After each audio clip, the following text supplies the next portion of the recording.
مسواک اپنائیں، معدہ تندرست بنائیں۔ مسواک کے بارے میں بچہ بچہ جانتا ہے کہ وضو میں مسواک کرنا سنت ہے، اور اس سنت کی برکتوں کا کیا کہنا۔ مسواک میں بے شمار دینی اور دنیاوی فوائد ہیں۔ اس میں کئی کیمیائی اجزاء ہیں جو دانتوں کو ہر طرح کی بیماری سے بچاتے ہیں۔ مسواک سے قوت حافظہ بڑھتا ہے اور سر کی رگوں کو سکون ملتا ہے، معدہ تندرست، نظر تیز اور بلغم دور ہوتا ہے۔ مسواک کے بارے میں احادیث: جب سرکار مدینہ صلی اللہ علیہ وآلہ وسلم اپنے گھر مبارک میں داخل ہوتے تو سب سے پہلے مسواک کرتے۔ جب حضور صلی اللہ علیہ وآلہ وسلم نیند سے بیدار ہوتے تو مسواک فرماتے، تم مسواک کو لازم پکڑ لو کہ یہ منہ کو پاک کرنے والی ہے۔ منہ کے چھالوں کا آزمودہ علاج: بعض اوقات گرمی اور معدہ کی تیزابیت سے منہ میں چھالے پڑ جاتے ہیں، اور اس مرض سے خاص قسم کے جراثیم منہ میں پھیل جاتے ہیں۔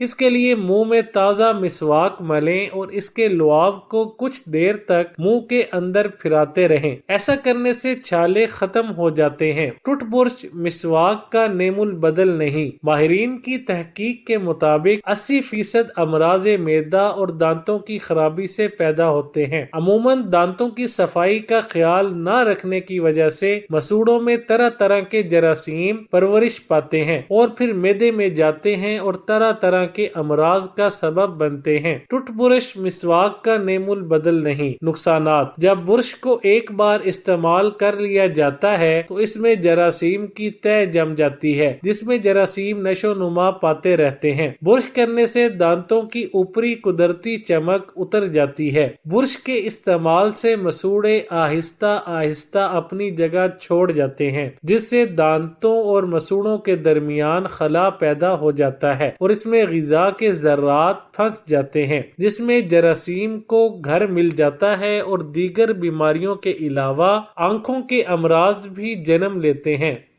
اب میں سامعین کو اپنی چند آزمودہ نسخہ جات بتاتا ہوں۔ سردیوں میں ہاتھ اور پاؤں پھٹنے کا علاج: سخت سردی کی وجہ سے بعض اوقات ہاتھ، پاؤں اور ہونٹ پھٹ جاتے ہیں اور ان میں چیر سے پڑ جاتے ہیں، جس سے کافی تکلیف ہوتی ہے۔ اس کا علاج یہ ہے کہ رات کو آگ کے سامنے بیٹھ کر متاثرہ جگہ پر پیاز کا ٹکڑا ملیے۔ دل کی شریانیں کھولنے کا آزمودہ نسخہ: لیموں کا رس 1 پیالی، ادرک کا رس 1 پیالی، لہسن کا رس 1 پیالی، سیب کا رس 1 پیالی۔ ان چاروں کو مکس کر کے ہلکی آگ پر آدھ گھنٹہ تک ابالیے۔ جب 1 پیالی رس کم رہ جائے تو چولہے سے اتار لیں اور ٹھنڈا کر کے اس میں 3 پیالی شہد ملا لیں اور بوتل میں ڈال دیں۔ اس دوائی کو روزانہ نہار منہ 2 سے 3 چمچ پی لیجئے۔ کچھ ہی دنوں میں انشاءاللہ دل کی بند شریانیں کھل جائیں گی۔ گردہ کے درد اور پتھری کے لیے مولی اور آلو ہم وزن بھون کر حسب ضرورت سونف اور نمک، کالی مرچ شامل کر کے استعمال کی جائے۔ گردے کے درد اور پتھری کے لیے بے حد مفید ہے۔